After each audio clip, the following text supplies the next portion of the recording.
In 1994, something happened. Punk rock had become the most popular style of music in the world. All of a sudden, the alternative was now the mainstream. The outcasts had become heroes. And what was ours was now theirs. Tell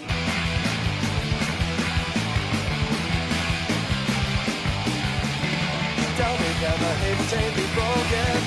Production and consumption, the fight on hollow lives. Avarice has led us across the ocean toward a land that's better, much more bountiful and wide. So when mankind finally come to realize his serpent has become his demise, how much is enough to kill yourself? That quantity is known today as we blow ourselves away.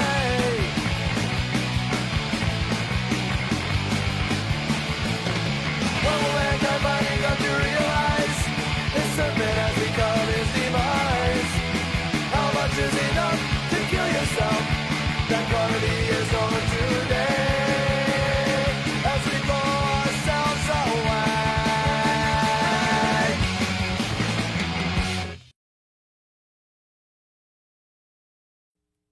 What is punk? A common question that has been at the heart of many arguments since its inception. Who started punk? Was it the Ramones or was it the Stooges? Where did punk begin? Was it Detroit or New York City? Or did it come out of England? Who was the most punk? Was it the Sex Pistols with their snarly, anti-authoritarian attitude, or was it the Clash with their socially infused lyrics? Unfortunately for you, the viewer, this film will not answer these questions, nor will it delve into the frequent arguments of who is or who isn't punk. Instead, this is a story about a group of people with common interests, who at a certain period of time took punk rock out of the basements and backyard parties and to the television screens and radio airwaves across the world.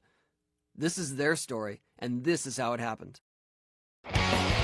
In the early 80s, America had a blossoming punk rock scene, influenced, but not a carbon copy of, the punk rock scenes of the 70s. This new scene was more of a hardcore punk, and communities were popping up all over the United States, in places such as Boston, Washington, D.C., and Los Angeles. But by the mid-80s, the scenes had mostly imploded and most of the bands were either dismantled or experimented with other styles of music. By 1986, punk rock as it was known was considered dead. It's 10 years, the 80s, when punk rock was around. It completely changed from early 80s, kind of the LA adolescence, Descendants sound, to the late 80s when there was nothing good. It's like punk rock was really strong, like, 80 through 85, and probably like 84 it started dying away. A lot of the bands started breaking up. There were no clubs really to play at. There was no functioning labels, maybe like SST, but there was nothing new really happening. It was kind of a dark time for punk rock. All the other bands had either died off or, English Dogs, bands like Exploited, started making heavy metal records. Discharge, fucking Blitz started making a techno record. I was disgruntled with the punk scene because it became very intolerant. Oh, come on, nobody goes to the punk anymore. That's like 6 years ago. But if punk rock was dead in 1986, it was about to get a healthy shot in the arm starting on New Year's Eve of that same year in the Bay Area of Northern California. Like in the 80s, the whole punk thing had kind of died away. Even I kind of had given up on it because like our local scene had gotten really violent and ugly. I mean, seemed like it was getting harder and harder to go to a gig without getting in a fight or tripping over some people shooting up speed or heroin. And that's what it was like back in those days. Like a lot of the clubs you were playing were really like hardcore spots like CBGB's or something like that. The gigs were getting smaller and always getting shut down by the cops. So if you found a place that would do all ages shows, it would usually be like a veterans hall or some kind of recreation center. And usually it was owners that were not aware of what the show was going to be like. They didn't realize that there was going to be a big, huge mess and probably a couple fights and stuff was going to get broken. So if you were lucky enough to get a hall to do the show, whoever was promoting it, he would inevitably lose it after a show or two. But in Northern California, in Berkeley, they had Gilman Street. I know, things are getting tougher. In mid-86, we put on a show at a pizza parlor in Berkeley, and it kind of everything clicked. For once, there was no violence. It was all really cool bands. And we spent the rest of the year developing that warehouse. It opened on the 31st of December 1986. I'd be there before it opened to the very end, sweeping up, and I swept up every day, man. You know, always sweeping up at Gilman Street. You know? I was the garbage man. You know, I'd go in the morning, on Monday morning, and take all the garbage down to the dump. I mean, Gilman Street was one of those places where it was run by the kids, just totally ghetto, spray paint, you know. Really, really nice example of people getting together and making it work. The first time we played there, I remember we drew 80 people, and I got hit in the face with a basketball. First song, someone threw a basketball at my face. Good shot, too. I just started kind of getting into, you know, starting to go there, and started seeing bands like Crim Shrine, you know, Operation Ivy, and Isocracy, and it was great. Just like that, within 6 months after we opened, there was all these new bands, and there was this whole kind of buzz. Suddenly, you know, the following year, everything just took off. Arguably one of the most influential bands to come out of the Bay Area, Operation Ivy were a direct product of the Gilman Street Club. I don't think Operation Ivy would have happened if it wasn't for the Gilman Street Club. You know what I mean? We'd always wanted to be in bands, and I mean, we were always playing together. And then, you know, we hooked up. You know, we started going to this. You know, he went to New York, and he came back and goes, "There's this club down on Gilman Street that's gonna open up." And I was like, "Gilman Street? Like, there's nothing down there but junkyards and the day-old bread store, you know?" And like, he goes, "No, it's in the basket weaving place." I'm like, "What?" And we went there, you know, New Year's Eve in '86, and you know, we saw the show, and it was like, wow, this is quite something. I used to see Tim around Gilman all the time. I used to call him that floppy kid, because he was like sort of always bouncing around and jumping on you, and kind of, you know, just sort of like he was made out of rubber or something. You know, just started doing the band thing. You know, we had this weird rehearsal place in Oakland, and we just did it. That must have been in September of '87, and they played right after that at Gilman, and I was just so amazed. Like they'd only been a band for about 3 months, but already everybody in the crowd knew all their songs and was singing along and jumping up on stage with them, and it was one of the most exciting live shows that I had ever seen. The Operation Ivy was a band for 2 years, very short. Look, there was no label yet on Lookout, and they put out the Corrupted Morals, Crim Shrine, Isocracy, and Operation Ivy, 7 inches. I remember telling Larry too, like, "Man, you ain't gonna sell these many records. Like, you're crazy." You know what I mean? Even though I didn't really properly have a record company yet, I mean, I'd put out my own band's record, but I had no idea about putting out other records. But Tim came off stage and said, "Well, what'd you think?" And I said, "Well, I want to put out your record." You know, he thought I was joking, because, like I said, they'd only been in a band 3 or 4 months. But he said, "Well, okay." And it was one of the first times I heard a band that was that good that was my age. And almost like, you know, you hear people saying that they got into punk because they heard it and they said, "I can play this," you know what I mean? And Operation Ivy was the band that, like, kind of like, everybody was like, "Whoa." Pick it up. I used to go see Operation Ivy all the time. Like, they were like my favorite band. You know, these guys were like rock stars or something. You know, if there was such thing as a rock star coming out of Gilman. Operation Ivy changed my life, for sure. We were on tour in the U.S., and I heard that 7-inch for the first time, but it was just incredible. Mixture of ska and punk.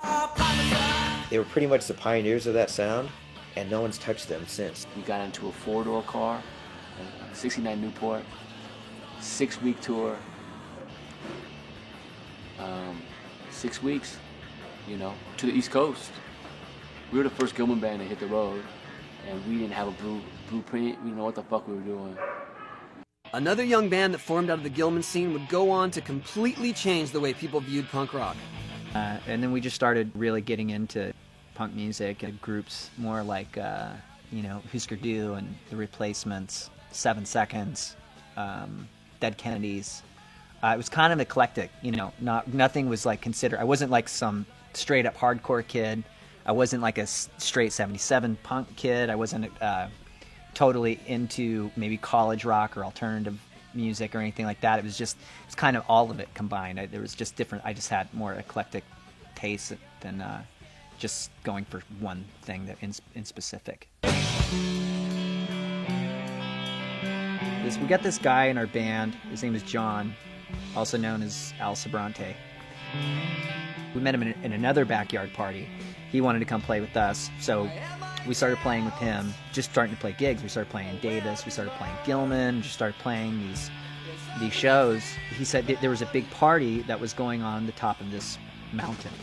And it was put on by the drummer from the Lookout's friend, which was Trey. So there was just kind of these sort of dope-smoking hippie kids that were sitting around on the floor with candles. There was 5 whole kids in the audience, and yet Green Day played like they were like the Beatles at Shea Stadium. I mean, it's like, Billy at 15 or 16 rather already had this kind of just rock star persona, and he kind of very shyly came up and asked me, well, what did you think of our music? And I said, well, I want to make a record with you guys. And he was just like, oh, okay. And they wanted to do a record, so, it was cool. It was the greatest thing in the world. I mean, they had already had, Op Ivy and Crim Shrine, and they were making records at that time that we absolutely loved. We're, some of the, as far as I'm concerned, some of the best records ever made.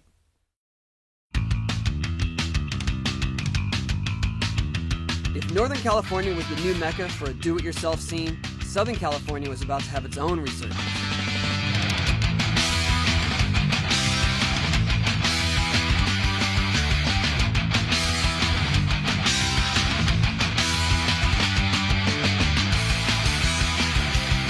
Southern California has always been the surf, skate capital of kind of the world, and it's it was all about, hanging out on the beach, surfing in the morning, drinking beer, all day long at the beach, skating some backyard pools, going to a punk show or a party that night. And it was kind of like the it was kind of like the no fashion punk in a way. I mean, Hollywood had its fashion punks and shit, but the uniform for a kid down here growing up was just a pair of Levi's and a t-shirt, a Black Flag shirt or some Converse or something. Well, I think a lot of it has to do with location. In New York where it's cold and raining and you're stuck in the barrios of Brooklyn or something, it's they're all hardcore bands, they're all pissed off all the time because they're screaming. Southern California, we're all happy, it's sunny and beautiful, so we're singing about chicks and shit because everywhere we go, girls in bikinis.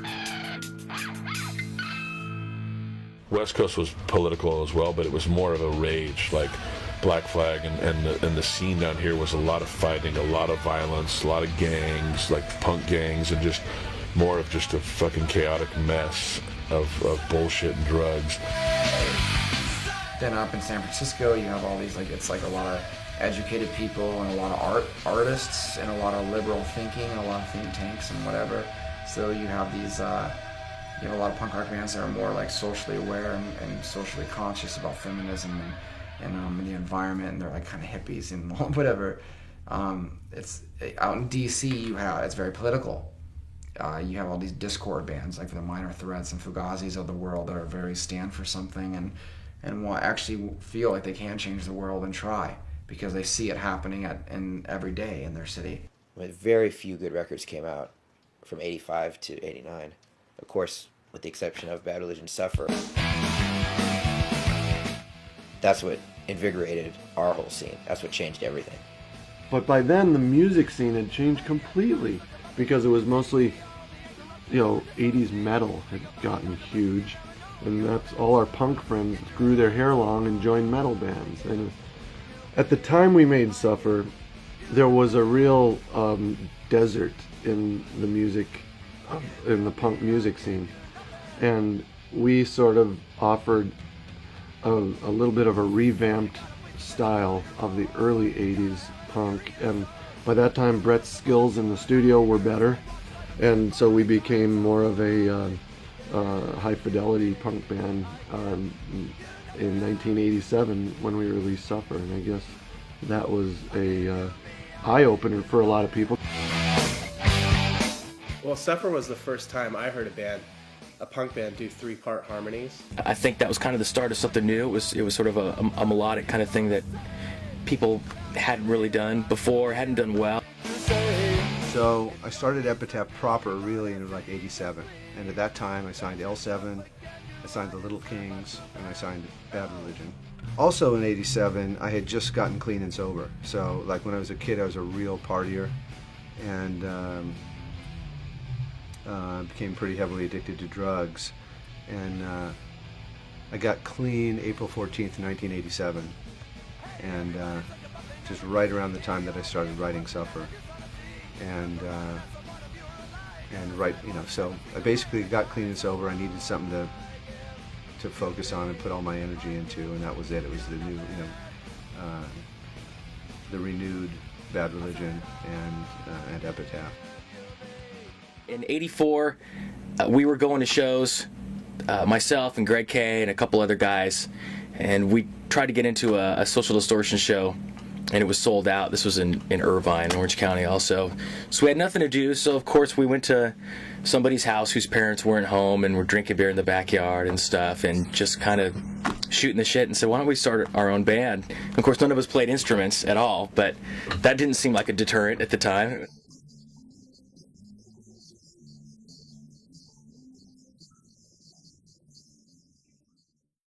None of us had any really good ideas, you know. We were asking people, talking around, whatever, and ended up just picking The Offspring because we kind of just didn't dislike it too much. It was like the best thing. It wasn't like we were all stoked like, oh, this is the perfect name. It's like, I can live with that. There was also a healthy dose of rivalry, and not just between the East and West Coasts, but rather between the Northern and Southern California scenes. In the 90s, when we started getting into it, when Pennywise was around and No Effects and everybody, there was an East Coast, West Coast rivalry thing, you know, was Sick of It All and all the bands from back there and Agnostic Front, and there was always this East Coast versus West Coast thing. But then when everyone eventually got together, then everyone was super cool. The rivalry, I think, there was Huntington Beach and Hollywood punks didn't get along. It was just, you know, part of the whole thing. It was just supposed to be dangerous and supposed to be, you know, fucked up. So there had to be some kind of tension along the way to make it punk rock, or else it just wouldn't be punk rock.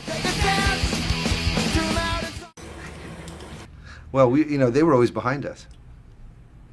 It's just, I mean, like punk rock started in L.A. and then would trickle up to San Francisco, but they were always 3 years behind us. And you can ask anyone from L.A. Don't ask anyone from San Francisco. Yeah. Okay, but No, but seriously, we would be doing shows in L.A. and the kids would have like the style and the like the dances and the sound, right? That early California hardcore sound. And then we'd go play shows in San Francisco, and there would be dudes up there wearing leopard skin tights and Devo glasses with long afros. I mean, like, and a skinny tie, and that was punk to them. And we were like, what the fuck? You know, seriously, they were lame. I don't care, you know. I mean, they did have the Dead Kennedys. That's their one claim to fame. San Francisco was every bit as new wave as L.A. when it came to like the art school kids. But when it came to hardcore punk rock, they were like 3 years behind. 3 years back then was a lot. But the truth is that the tension that exists in general among the population maybe played a little bit of a role in the competition. And for us leaving the East Bay, I mean, it sounds weird now, but it was a bit of a coup, right? The Operation Ivy guys going to Epitaph Records, Northern Cal. We were actually the first non-Southern California band in this label. Brett goes, he goes, I love your tape, man. It's amazing. It's cassette tape. I love it. But one thing's gonna change. And I was like, what's that? He said, the name. I said, the name? He said, yeah, man. Rancid, man. You gotta come up with a better name than that. And I'm like, what are you talking about, man? I'm like, I don't really know Brett that well, but I'm arguing with him. I'm like, what do you mean? What's his name? Rancid. What kind of name is that? I go, that's a punk rock name, man. I go, look, listen to me. We ain't from Orange County or like LA. The East Bay, bro. I play with Neurosis, man. We play with Grinch. We play with Grimpool and fucking, you know what I mean? Like, I ain't gonna have no like happy name. Like, I don't even know what I was talking about. I love LA hardcore, man. because I believe in it so much. You know what I mean? In my name. He did, I think. And I always bring it up to him too. Whenever he doubts me about something, I go, man, I don't know, Brad, you didn't even like my band name. Oh yeah, that's a good point. At the end of the 80s, the California punk scene had reemerged as a self-sufficient entity that didn't rely on commercial television, radio, or major label distribution. Its strong focus on DIY ethics and a camaraderie between the bands made it possible for them to tour full-time and make a living. There used to be this book that Maximum Rock and Roll put out. I don't know if they even do it anymore, but it was called Book Your Own Fucking Life. And it was a great thing for bands in the early 90s. I'm sure it was for a long time before that. It was really great for us because it was just, they just publicized it once a year and it had all new contacts for people that were doing punk shows. And so you could call somebody in some tiny town in Utah or something, you know, and find a place to play. And a lot of times they were parties, you know, but you could be on tour and maybe make gas money, at least find a place to sleep. Yeah, we just played basement parties, and we played, kids would rent out vets halls and, you know, wherever, Sioux Falls, South Dakota, and we would end up playing pretty much wherever, whenever, you know, and none of it was, there was no clubs. I think we maybe played 1 or 2 clubs. We played one club in Portland, a place called the Satyricon, and we were all underage, so me and Mike had to stand outside before we played, and then they told us to come in to play, and then they said, okay, now leave, and they paid us, you know, $20 or something.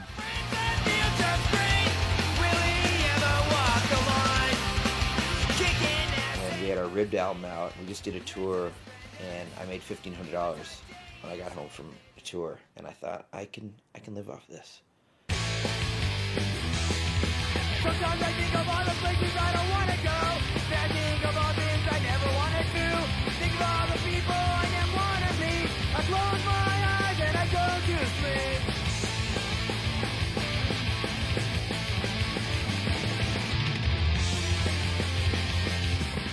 In '91, I made $8,000 that year, and that was great. That was amazing to make $8,000 in a year playing punk rock. So that's when I thought, as long as my wife has a good job, I can do this for a while longer. Another factor was the correlation between punk rock and the lifestyle that revolved around surfing, skating, and snowboarding. Surfing and skating you were always considered like a pothead or a loser or a dropout if you were doing that shit. So punk rock fit in naturally with that, you know. Well, you don't know anything. I grew up as a skateboarder because I wasn't an athlete, you know. Now people are saying you are an athlete if you're a skateboarder, which is totally true, but back in the day, I grew up as a skateboarder because I was a punker, you know, and it's a way for me to ride around and go get into trouble and get the fuck out of there, you know.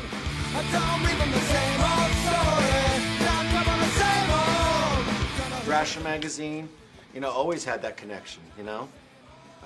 Always made the connection, you know what I mean? You always saw bands like JFA, you know, and then you had the whole skate punk and the skate rock compilations and shit. I mean, The Faction, you know, was a band that I grew up with. One of the first shows I was ever at was at the Faction show. But they're a huge influence on getting into transitioning from the skateboard thing to the music, because they kind of, here at least, they kind of started that whole thing. And to me, it seems like they started the whole thing worldwide. Because there's a lot of sort of ideas, I think, punk rock and skateboarding or surfing, it's always been, you know, it's the same kind of people. It's the same mentality. I mean, skateboarding and surfing, all, you know, pretty much Southern California is, you know, this is where it all kind of started. A lot of it, but mostly on the skating side. The surfing side was more like hippie shit, you know, people listening to Led Zeppelin and Bob Marley and kind of more folk music and, you know, long-haired, weed-smoking dudes. Like, it wasn't, punk rock wasn't really accepted in the surfing community. I used to have, like, black flag bar spray painted on my board and a skinhead out in the water, and people would want to beat me up because, you know, get the fuck out of here, tennis ball head, or whatever. But, we were connected with like a local surf shop in Hermosa called Spiderboards, and through some people there and whatever, there's a guy named Taylor Steele that started making surf movies, and there was this whole young breed of surfers coming up. Kelly Slater, Kalani Rob Machado, these guys that were super aggro, super ripping, and doing stuff that no one had ever done before on a surfboard. And he put out a video, and he wanted to use, Pennywise as the soundtrack and a couple other bands.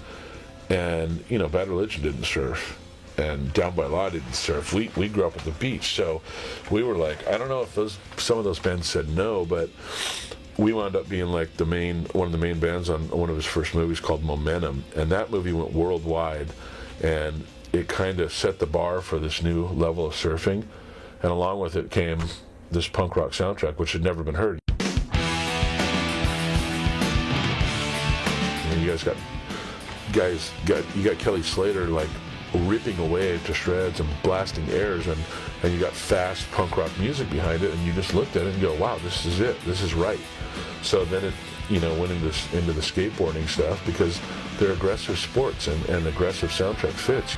When I was in my early teens, I studied surf videos, watching Kelly and Rob and Shane and all those guys, and I studied it, so it kind of just got in my mind, and I was like, that's the feeling of studying those guys, and then stretching before I go surf. It was like getting me amped to go surf, and so it definitely made a huge impact. I remember too, when I first started doing the WQS and contest, I'd listen to punk rock music and all that stuff, and I'd actually get too psyched and too amped. I'd go out there and just spaz and like fall off, and everybody like, relax. I'm like, I'm ready to go, Well, you gotta imagine if you're gonna drop in on a wave and you might die, or a shark is gonna eat you want to hear something that's fast and motivating. Same thing with skateboarding, but you gotta understand also too, the genesis of skateboarding and surfing were here in California, and the people that did it were complete derelicts that didn't have jobs and were dropouts out of school, so like,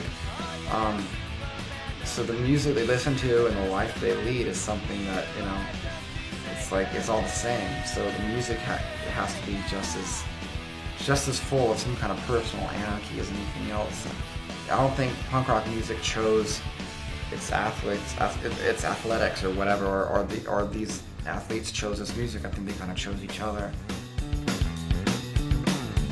And then, really, I think I got to credit to Fletcher and Pennywise. He, I think, convinced Epitaph to submit the Pennywise stuff for some of the surf movies that were coming out. I think that was the first Momentum movie. I'm not sure. There was a few of them. And that instantly, there was this whole new audience. I wouldn't say that we were responsible for it. I would say that Taylor Steele is responsible for it. I mean, I give him all the credit, because he's the one who decided to put that music into his video, and it opened the door. Taylor Steele is a surf video photographer that he's made on Momentum, Focus, Good Times, all these great, historical surf films. He's the one that founded, brought Kelly Slater and Benji Weatherly into the world, Rob Machado. Before Taylor Steele came along, the surf videos, just had rock or whatever, and they had all kinds of different forms of music in it. And Taylor Steele really focused in on Southern California punk rock, putting on Offspring, Blink, Us, Pennywise, into these videos. When this happened, it was a cultural phenomenon. It was a huge hit surfing video. It was like really the one that kind of started everybody making surf and skate videos. And then I just got it out there that anyone who's making a skate video, if they wanted music, major labels will charge you a bunch of money, but I'll give you music for free. It's a big way that a lot of my bands got popular, because kids in Kansas would buy a skate video to see the latest skate tricks, and then they would hear No Effects, and they go, well, what's that? You know what I mean? I mean, it was definitely the soundtrack to all those videos, It happened for us because the very next crop of movies we were on with Ignition and stuff, and you could see it within a few months that we had a whole different audience, a whole new audience, in addition to the regular punker kids, more of the surf and skate guys. This single relationship between this culture and the music was enough to take these bands overseas. I met Taylor one day. He was videoing down at Mission Beach, and I knew it was him because the surfers out there were 10 times better than anyone who surfed there normally. And I ran out to him, and I'm like, hey, are you Taylor Steele? He's like, yeah. And I'm like, I'm Rick DeVoe, and I promote concerts. And I'm like, I want to take my bands and mix them with your videos, and let's tour around the world so we can go surfing. And he's like, all right. So I got a hold of the Offspring, and we did the Offspring, and it was really bitchin'. And then we did Pennywise, and then we did, we just started doing them all over the place. DeVoe was great because he was the guy in San Diego that was so pumped on all the Epitaph stuff. And this would be back in 92, 93 and stuff. And he was putting on shows there, and he was really combining it with the surf thing, and he got it going. When there was no radio to support, punk rock, which was that time period, and there was no MTV support for punk rock, something like a kid getting a surf video in Australia. I mean, we all know that Australia is a huge... everything revolves around the water there and surfing. And I remember Taylor Steele's video over there, was one of the main things that brought, all of a sudden we were popular in Australia. We had no idea. It kind of hit in certain places where surfing was big, so Australia got it, Hawaii got it, Florida got it, California got it, Japan got it. And so when that happened, it kind of fused everything and made it possible for bands like us and Pennywise and Offspring to actually go out and sell tickets and sell records. It wasn't because of radio, it wasn't because of MTV, it wasn't because of anything except that video. People started buying the records, and we went over there not knowing what to expect, and we played a show in Sydney. I remember at a festival we were standing there, and there wasn't one person there, and that band Live was playing at the other stage against us, and we were sitting there going, well, this is fucking bullshit, Everyone's going to go see Live. They were like one of the biggest bands in the world, and 10 minutes later there was 10,000 people on our stage going fucking crazy, and we're like, what the fuck? We had no idea, and it was all because of Taylor Steele's video. That's what I think. While the punk rock scene was reestablishing itself, all of the industry and media attention was focused on a music scene coming out of the Northwest, which they labeled grunge. Sub Pop Records seemed to be at the center of this explosion, boasting releases from bands such as Soundgarden, Mudhoney, and Nirvana. Some of these bands remained independent while others chose to sign with a major label. Even though this alternative scene was hip and promising, it had not yet had a real breakthrough genre-defining hit. But this was all about to change. On January 11th, 1992, Nirvana's Nevermind became the #1 album on the US Billboard chart, knocking off Michael Jackson's Dangerous. And this alone would change the face of music forever. There was never really an idea that we were going to make it as a band. It wasn't possible because those kinds of bands were not on the radio. They weren't MTV. They weren't making it. So the first thing that even started to change that really has got to be Nirvana and Teen Spirit. Nirvana was a punk band, There's no denying that. And when those guys broke down that barrier and that door, kicked the fucking door in with Smells Like Teen Spirit, we were just going, fuck yeah, now what? Well, now and then I look back in retrospect, if it hadn't been for Nirvana, I don't think bands like Rancid would have ever had an opportunity, or Green Day, or The Offspring, or whoever. That was huge. It was on MTV, and to me, when I saw that video, it's like, well, yeah, that's what a show kind of looks like. When they had all the kids jumping around and stage diving and stuff, and that's what Gilman Street looked like. And it was like, wow, this is actually pretty cool that this kind of stuff is being seen by a bigger audience. And that was the real break. I don't think it was Green Day and Offspring that was the real break for us. It was Nirvana. That was the first time a really cool alternative band got big, and it was pretty exciting. It was just boom, get out of the way, here comes the real deal. Here comes the guys in a flannel shirt and a fucking pair of Levi's that are just playing music, and they're not trying to be anybody, they're just trying to get their art across. They're not trying to be rock stars. Nirvana came on the map, they changed radio, got all the hair metal bands off the radio, and brought punk rock to the forefront. Even though they weren't totally punk rock, but they were a punk band, but just a kind of a different style of it. Even though people call them grunge, So they brought back stripped down, raw, real music to the radio. Punk rock was pretty much anti-metal, anti-rock and roll, anti-all that shit. It was no fucking makeup, and there was makeup, granted, but it wasn't looking. It was anti-looking like a girl and fucking hairspray and all that shit. So it was kind of funny to see the effect that Nirvana had on all the bad hair metal bands. For my generation, everyone remembers the first time they heard Nevermind, and the first time they heard Teen Spirit. Actually, Joey from Lagwagon, he played it for me the first time. I don't know, something you remember. I don't know if you guys are old enough. But that was the song that changed everybody in our scene. Because everything kind of happened in cycles, and if you think about it, like when the punk with the Pistols and the Clash and shit, Iggy and the Stooges, MC5, you know, it was kind of David Bowie, Ziggy Stardust. It was kind of New York Dolls. It was going that way, you know what I mean? So it was just a matter of time. I don't really feel like there was really a separation between grunge and punk rock. Like I said, I think that there's very similar energies in both. I feel like there's very similar ethos in both. There's an honesty in all that music, and I don't really feel like there was one scene versus another scene. I feel like they kind of like were this big mass together. I mean, you also got to remember, this is when, you know, the whole music industry seemed like it was willing to take a couple more chances. You know what I mean? Because as much as people want to think it's all evil and corporate and shit like that, yeah, everything's evil and corporate. Whether it's the chair you sit on or the food that you put in your mouth, man. There's no way to escape it unless you're naked levitating in a forest. You know what I mean? And then you're a fucking hippie, and then you should be shot anyway. But you know what else was happening? Look at the guitar sales in the 90s. Fender and Gibson, those companies went through the roof as well. So, I mean, you've got a lot of different things maybe adding up. I think it was kind of just one step at a time. First it was Nirvana, and then once kids got into that, then it was easy to get into Smashing Pumpkins, and then maybe they got into Rollins or whatever. And it just got, you know, little by little, a little bit more aggressive, and bands like us and our friends were just a few steps away. Although the grunge and punk scenes were not aligned, the fact that distorted guitars were now ruling the airwaves sent the major labels on the hunt for the next big thing.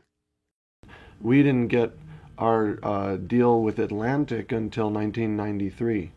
So, and then 94 was a very big year. This guy, a supreme #1 meanie head. So, will you quit the band soon? I'm firing everybody and starting Bad Religion Mach 2. What's your comment on this? I want to borrow you for a second. It wasn't really until then that we even had a chance, but from the very early days we thought it'd be great to be on a real label. You know, Epitaph wasn't, until the early 90s, Epitaph was still just run out of Brett's garage, basically. And so when we were kids, it was our dream to be on a big label. Bad Religion was a good, solid build. They got popular. They started drawing. It just started happening for them fast, and you know, they made very smart records.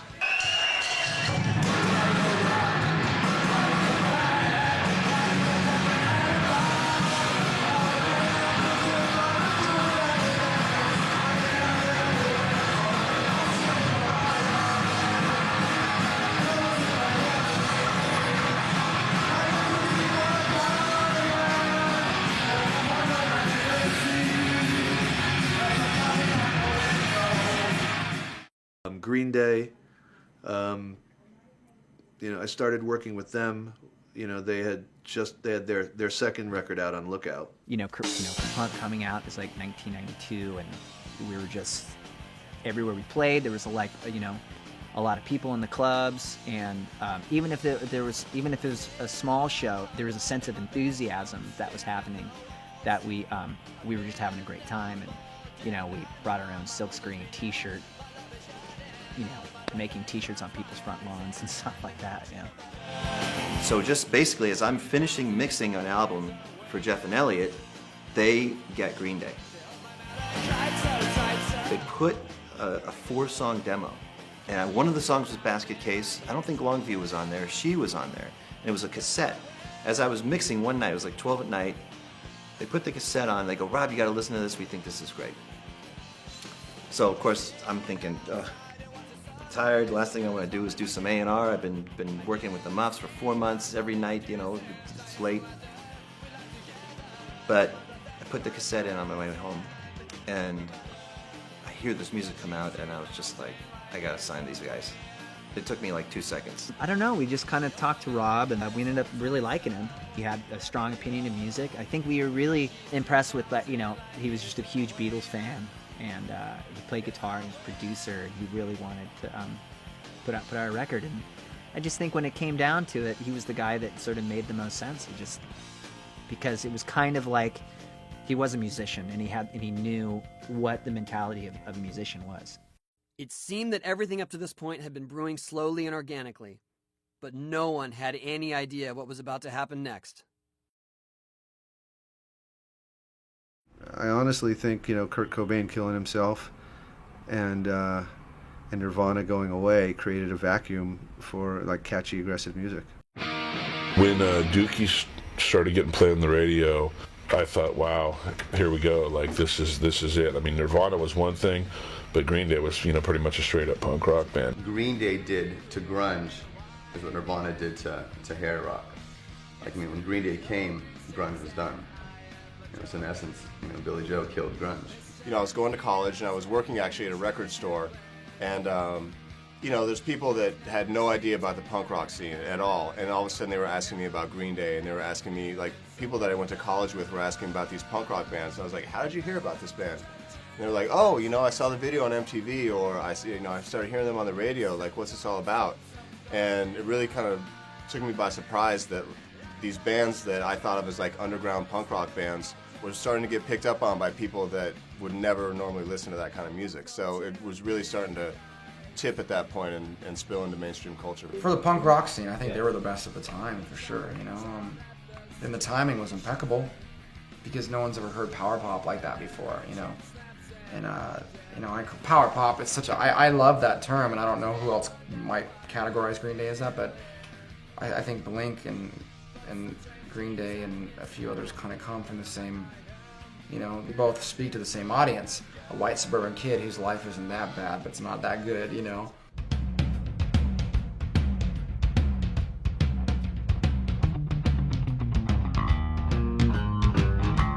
remember hearing Longview on the radio the first time and just like that opening riff and just being like, holy shit, what is this? I remember when Mike wrote the bass line to it, he was on acid. And he was like sitting on the floor and kind of, oh, just check this out, and it's like, oh, that's nice. Yeah. And then, but thank God he remembered it. And then we just kind of started piecing it together, playing it in different spots. But I think the first time we ever really played that song was in Longview, Washington. And that's why we got called. Truly, it just took months, just grinded. It took a few months, like 4 months. After 2 months, K-Rock started playing it a little bit. They played it at night, and then it just grew and grew. And after 6 months, Longview basically made Dookie go gold. But it took all that time. But what was really happening is a new sound was emerging.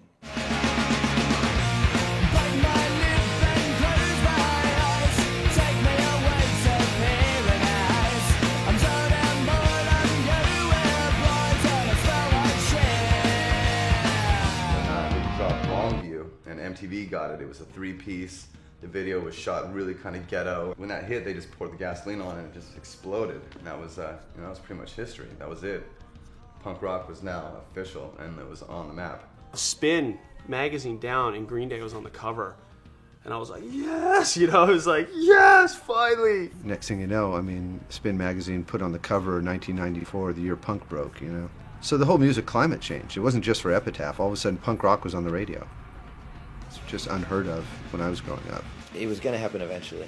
It had to happen. It was either going to be Green Day or Bad Religion. The Offspring, no one thought they were going to get big. That was totally out of left field. Yeah, I had a feeling about it. Yeah? Yeah. I should clarify, though, I've had that feeling on record subsequently, and it never came true. I remember getting when I first got the finished mixes, and I was driving home from work, and I was listening to them in my car, which at the time was like a 1978 beige Volvo station wagon. And I'm driving home, and I'm cranking this cassette tape, and I was already into my home neighborhood, and I just started circling the house. I didn't want to go in because I listened to Self-Esteem over and over. I listened to it like 11 times. And I just kept circling the block because I didn't want to stop listening to it, or I didn't want to look like a weirdo sitting in my car. But and then I went in and I said to my wife, and this might sound really vulgar, but I said, honey, I think we're going to be rich.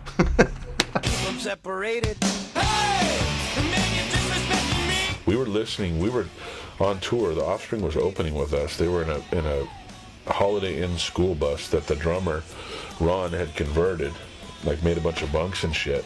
And, you know, we're in a van.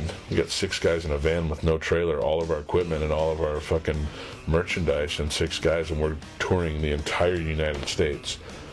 And we're listening to Smash, you know, on the CD Walkman. And Brian's like, yeah, Brett thinks this is a radio song. It's a radio hit.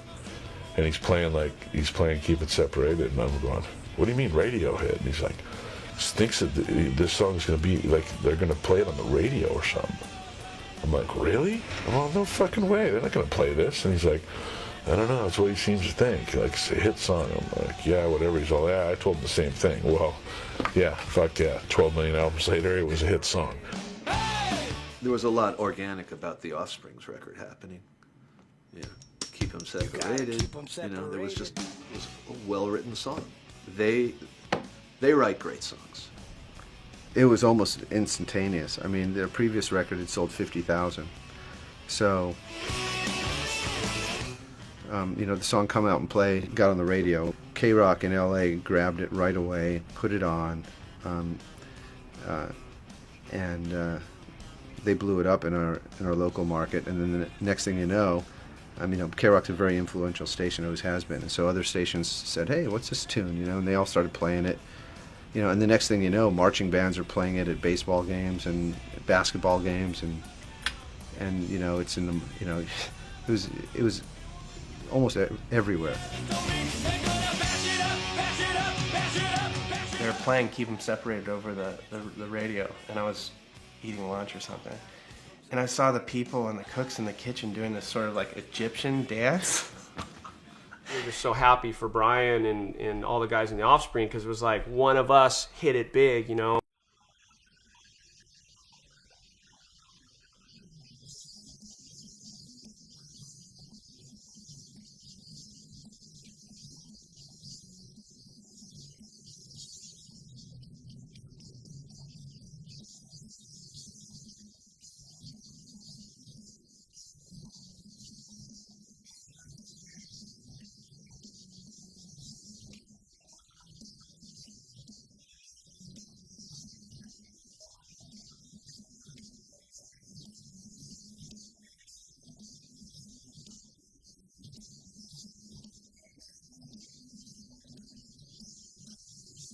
I know Brett Gurewitz at the time was really, you know, they saw what was happening with Green Day, so there was like, come on, you got a couple moves you can make to be one of the 2 or 3 original bands, you know. There's only a few slots, like, to get in as one of the originals, you know, and, you know, Brian Holland, he's a great songwriter, and he wrote that song, man, and that video they made, I think they only made for like $5,000 bucks. It's so, you know, it was really cool that they did that and helped all of us out.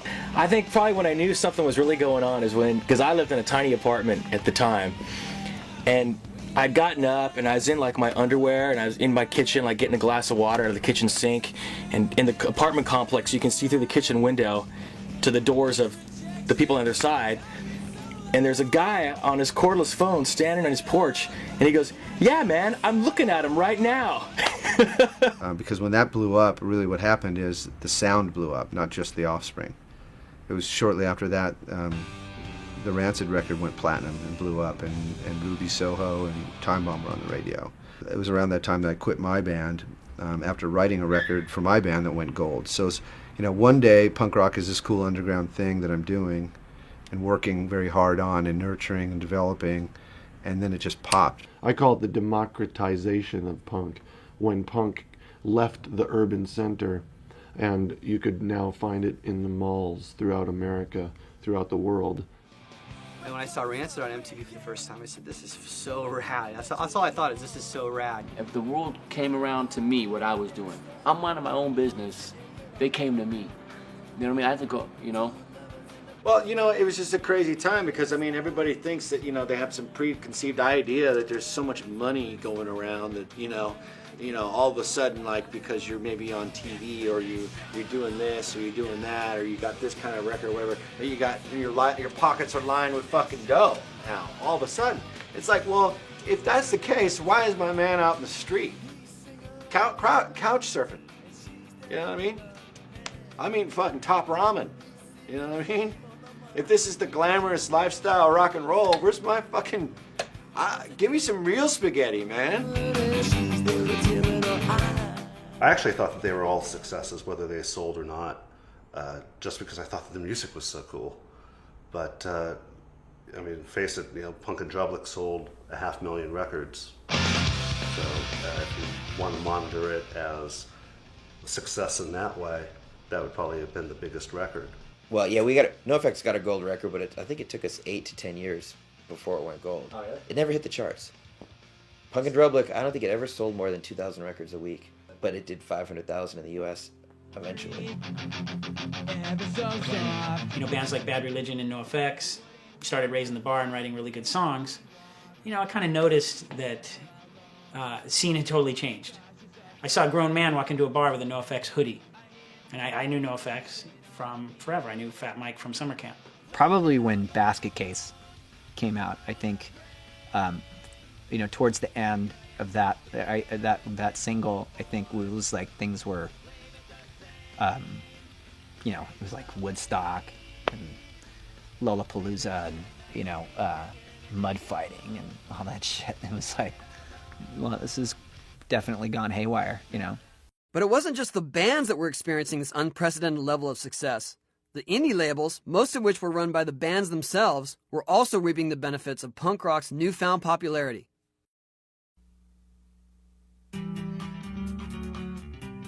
It is interesting how so many label owners in punk rock are or were in bands. As far as I'm concerned, it gave me a really good perspective, because I know what I wanted being in a band, so I could figure out what to give a band, or how to make them happy, or how to make them feel comfortable.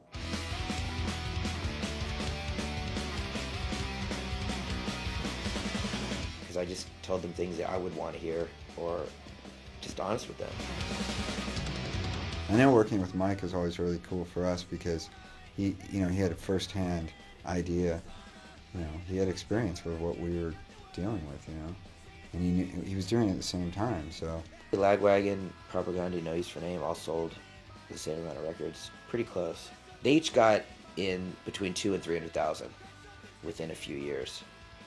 Lagwagon, No Use, Propaganda, Face to Face, they were all around the 200,000 mark. And then our next record, Leche Con Carne, was kind of ridiculous. It was more or less like an overnight thing, and it was the first album on Fat to sell 100,000 records. Epitaph had a huge part to do with it. Was that you know, they were really, I mean, if you think about that label, you know, here's a guy that's like, you know, probably selling records out of his apartment, and he ends up, you know, making some of the most definitive punk rock in history. You know, that were coming out of, you know, with like Bad Religion, Rancid, NoFX, Pennywise, and Offspring.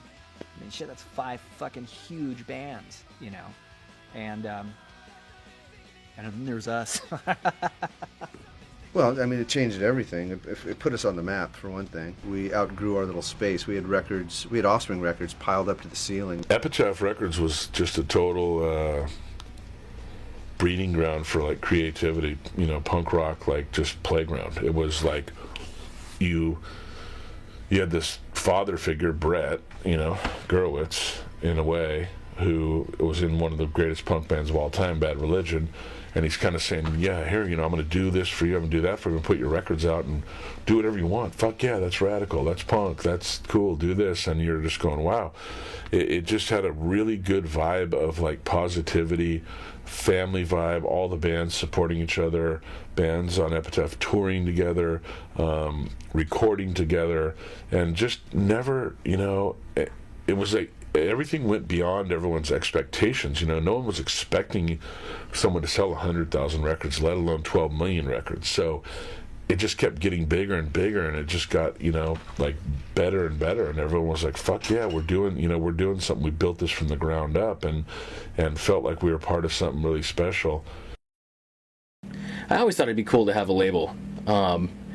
You know, I certainly didn't invent the idea. I mean, everyone from, you know, Ian had Discord, Biafra had Alternative Tentacles, of course Brett had Epitaph and Fat Mike had Fat already by the time I decided to start. I never had the means to start one, but I always thought it would be cool to be able to shout out, like, hey, look at all these other cool bands that you guys should be listening to. That was a big part of the fun of having the labels. Signing bands that I knew were great that people hadn't heard yet, like whether it was AFI or TSOL or the Guttermouth or whatever. Dexter Holland proposed that we should all quit our jobs and tour full time, because we had signed to Nitro Records, his label, in about 1994.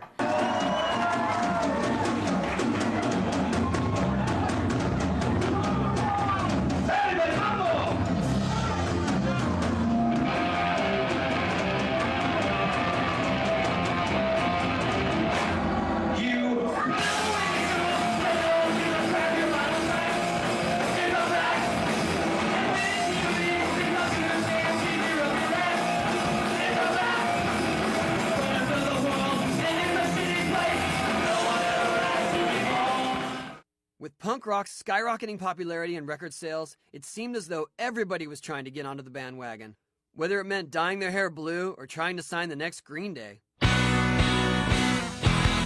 know, Madonna was coming around, you know, all these fucking people, you know, people from this record label and that record, don't even know our fucking names. You know what I mean? Just like, yeah, can I speak with Jim Fredrickson? How does my name sound like fucking Jim, dude? It's Lars, you fucking prick. Next. You know what I mean? So it was crazy because, you know, all of a sudden everybody's paying attention. We handled it well, I think. In the mid-90s, we really could have signed to any record deal we wanted to any label. But we met with one. We met with Hollywood Records. And the meeting was so distasteful that we never wanted to have another major label meeting again. And basically, we just kept asking the guy, what can you do for us that Epitaph can't, or we can't do for ourselves? And he really had no answer. I mean, I don't know if major labels were trying to poach my bands, but I got numerous offers from my label. You know, I mean, I've turned down $50 million offers more than once. Yeah, I got an offer to sell Fat Records, but I didn't want to sell it. Mainly, major labels would come to you and go, oh, congratulations, I want to sign one of your bands. And that was not, the business model. The business model was absolutely not.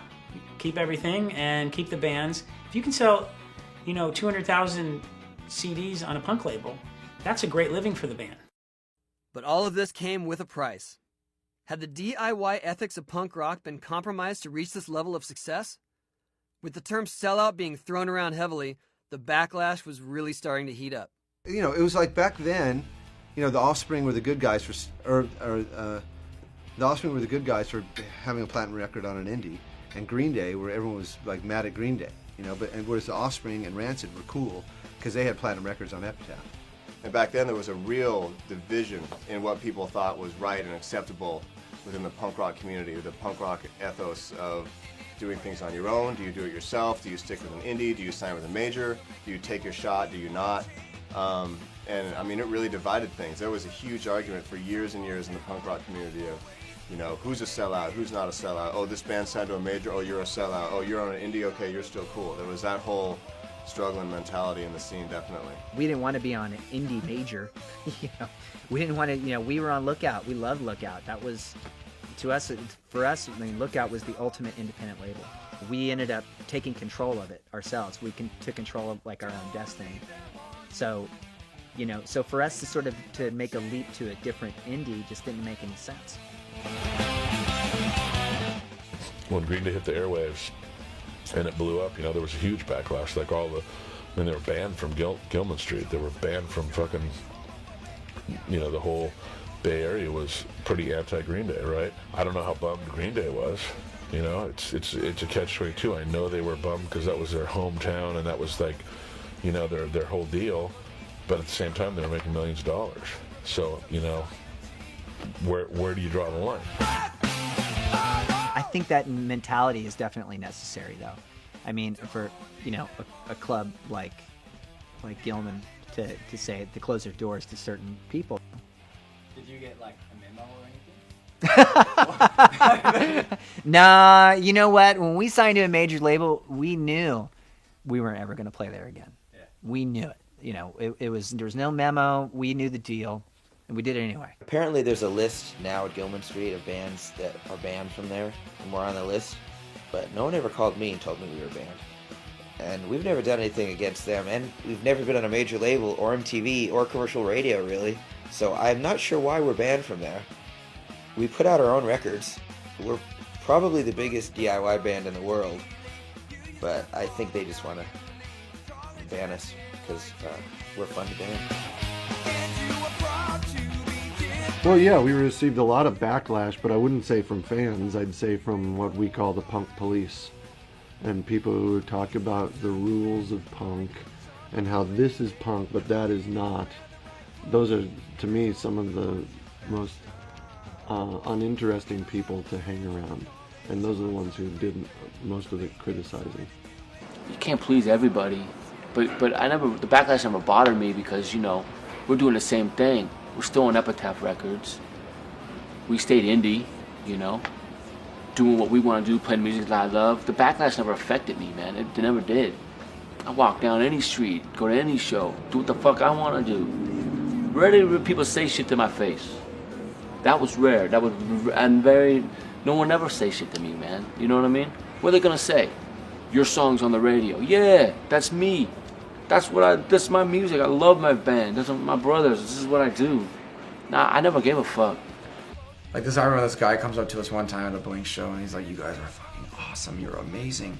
Oh my God, what label are you on, this and that?" And I go through this whole speech of how we were on an independent, but we couldn't get paid and we couldn't find our records anywhere. They couldn't keep up with getting our records in stores, so we had to move to a major label. And so now we're on MCA, and the guy goes, "Oh, well, I run Gilman Street," and turns his back and walk away. And we started laughing. We're like, "Fuck Gilman Street! It's it smells like throw up," And we thought it was we thought it was the funniest shit. We'd never played Gilman Street. I know that you had to submit your lyrics. I think we were going to play that at one point, and they asked us to submit our lyrics, and then they read what our lyrics were, and they said, "You know what? I think we're cool. Thanks." When we were down in Southern California at this festival.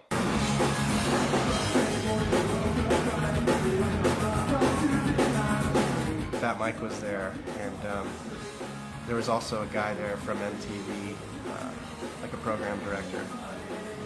And I was talking with him and Mike, and they were talking about the Soulmate video.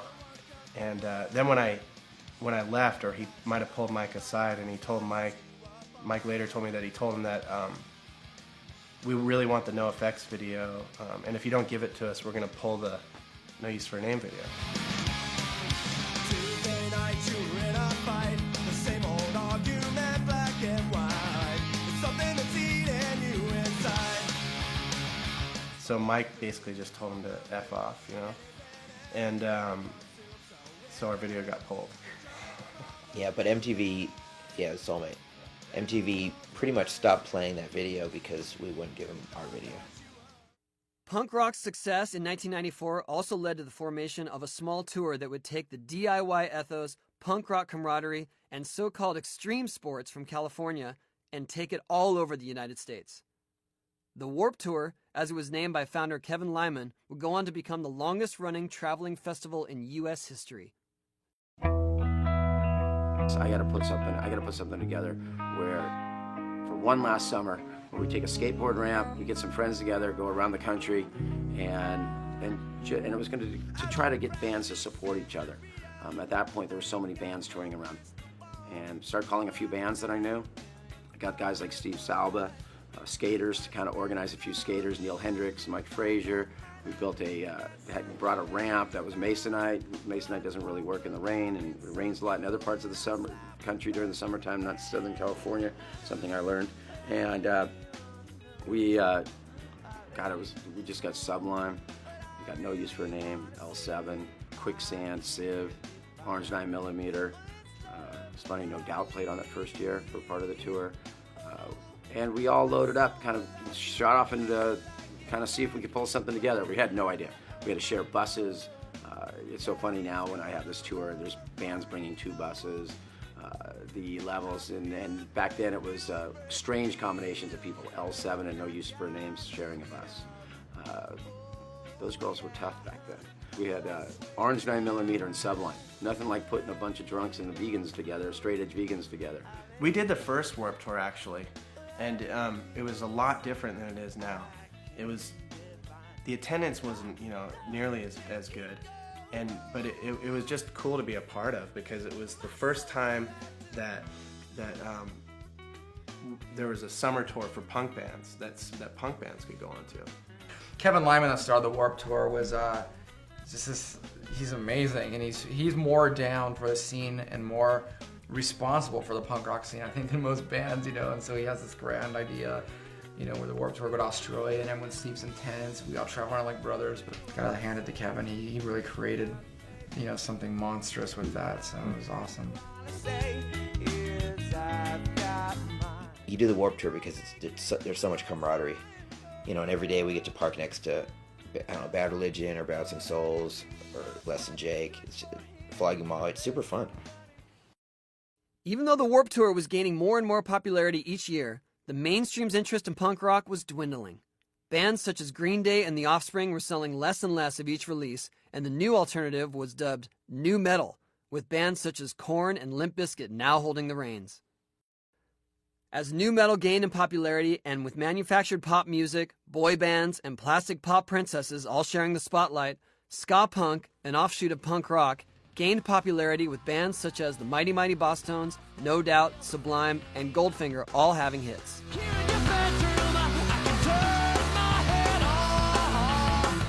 But two things would happen at the end of the decade that would cement the importance of the 90s incarnation of punk rock and pave the way for the slew of breakout pop-punk bands of the new millennium. It would also make the most arguably successful DIY movement in musical history. Okay, so Blink started out as just like after schools, we'd be going around singing about fucking dogs and girls and homosexuals and like food and like all this crazy shit. And stuff that really made us laugh hysterically. And then next thing you know, people start coming to the shows. And so we just kept the jokes up, and then we started getting worse and worse and worse. Tom DeLonge, he comes in my office. This was the time I just got kind of hired by the promoter, Bill Silva. It was right around that time. And he comes in, he's like, man, Rick, he's like, I love your punk shows, man. He's like, they're super rad. And he's like, will you manage us? And I'm like, yeah, you're called Blink, right? He's like, yeah. He's like, we draw like 200 in San Diego. I'm like, all right, cool, yeah, I'll manage you. I agreed to manage him sight unseen. I had no idea what was gonna happen, I had no idea. When we were first starting off as Blink, Pennywise took us on tour countless times. We were worth no tickets whatsoever. It cost them money to take us out on tour. But they were friends of ours and they believed in our band and they supported us. They took us out and put us in front of a bunch of people. Our very first tour ever of Australia, Pennywise paid for us to go over there. Nobody knew us in Australia. We were a tiny little band from San Diego at that point. This is back in like '95. So I think Cheshire Cat had just come out. People in Australia didn't really know us, and we get a chance to go and tour with Pennywise, who are huge over there. Bands like Blink, we kind of took under our wing and took them on tour with us, and Offspring, anybody that we could help, we were into helping, and a lot of the bands wound up being some of the biggest bands in the world. One of my favorite stories is Pennywise. We're in Europe, and Fletcher looks at Kevin Lyman and he goes, "You're gonna put Blink on next year's Warped Tour," and Kevin's like, "Oh, this is awkward," kind of like right in front of me. He's like, you could tell this is just awkward, and he didn't want to commit to it. And Fletcher's starting to get drunk.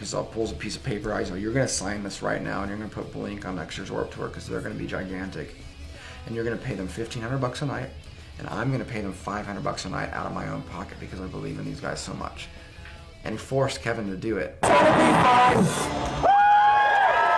All right. Hi, Joe. Ladies and gentlemen, he's filming a porno. He's filming the one-man porno. You mind, you guys move closer Actually, filming a porno called Three Men and Another Man. So if I had taken that philosophy and went and said, all right, Blink, you got to go on the small stage because they're selling more records and they're bigger than you, I don't think Blink would have come back in 1999 and played for me when they had sold 8 million records. Tom, show the Black Eyed Peas how we dance.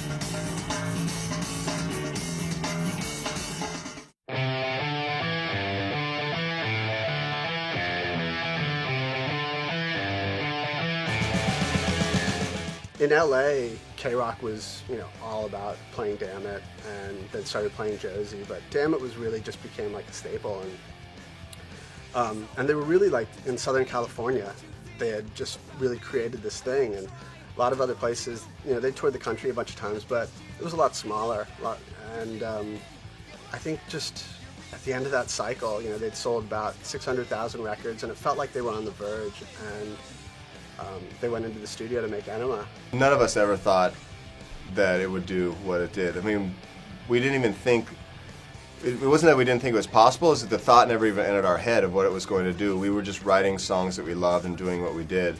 And, Dude Ranch had come out and it had gone gold in the US, and Damn It had been, a success at radio, and we'd done a video for it, and we were like, wow, that's amazing, that's really cool. That's awesome. And then we started writing our next record.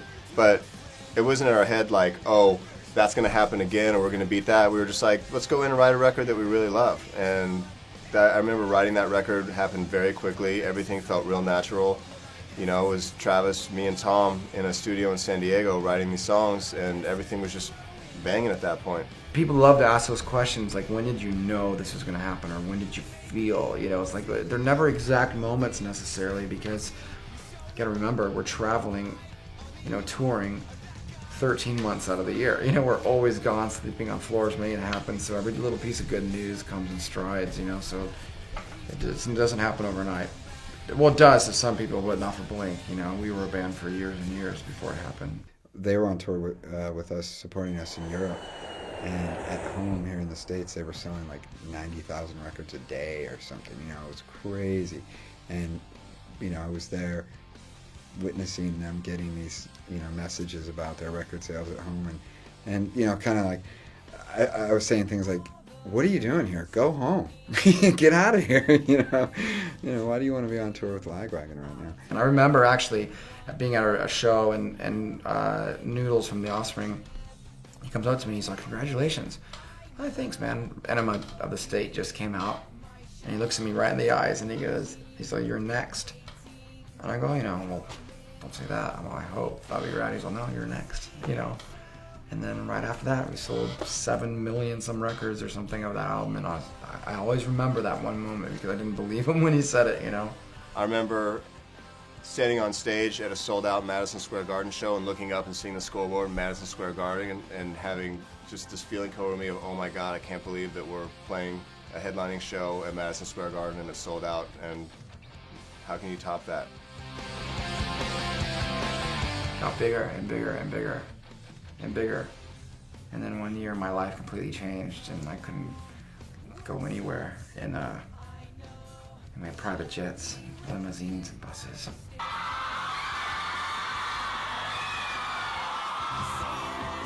And we would sit around and say dick jokes got us this far.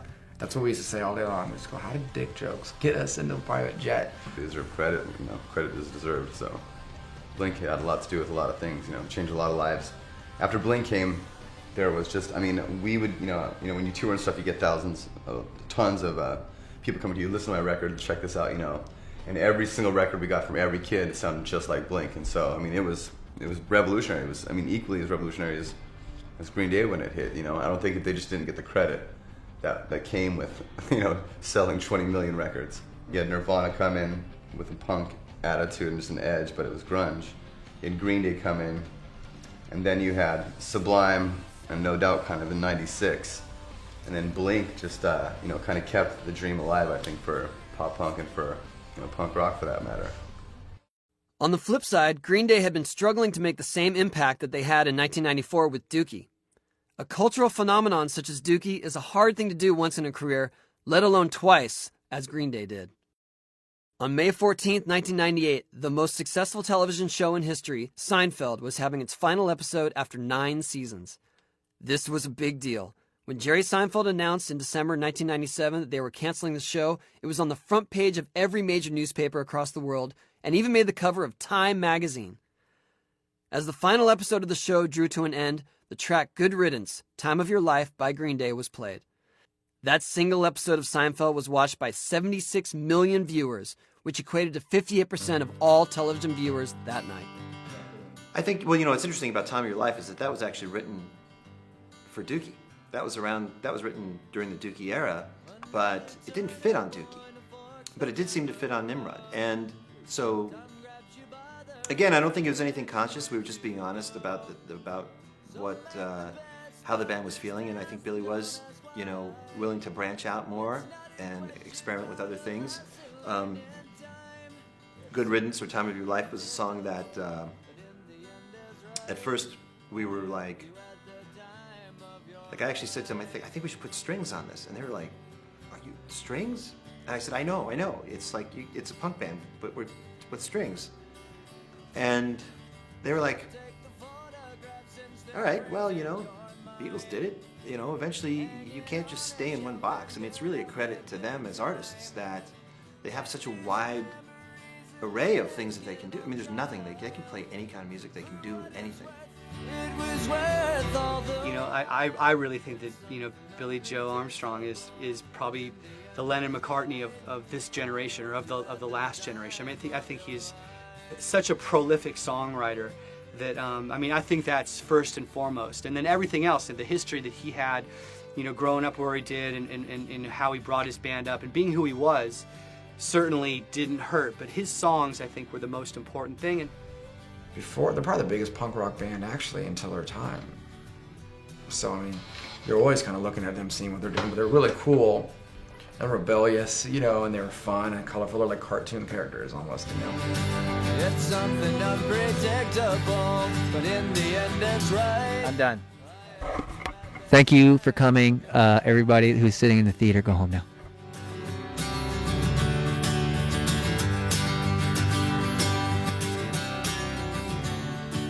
It's something unpredictable, but in the end is right. I hope you had the time of your life.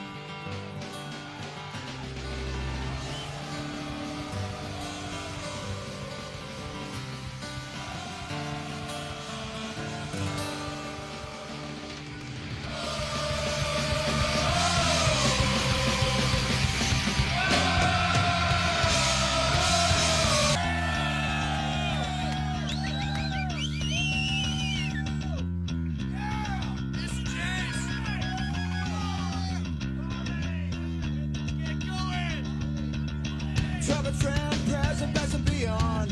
Though you weren't with us too long, life was the most precious thing we could lose.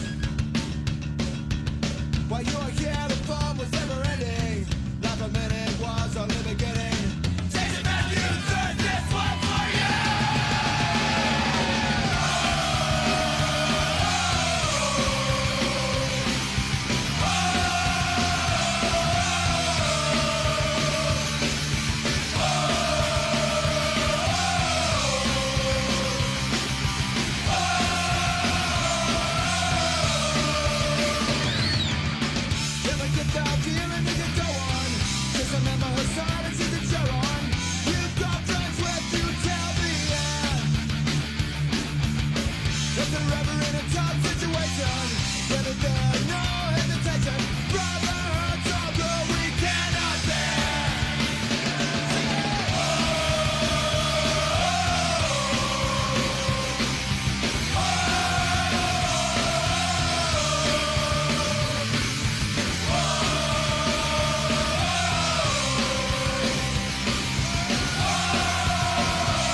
present, past and beyond. To all those who weren't with us too long, life is the most precious thing you can do. While you were here, the fun was never ending. Laughing made it was only beginning. Jason, my brother, this one for you.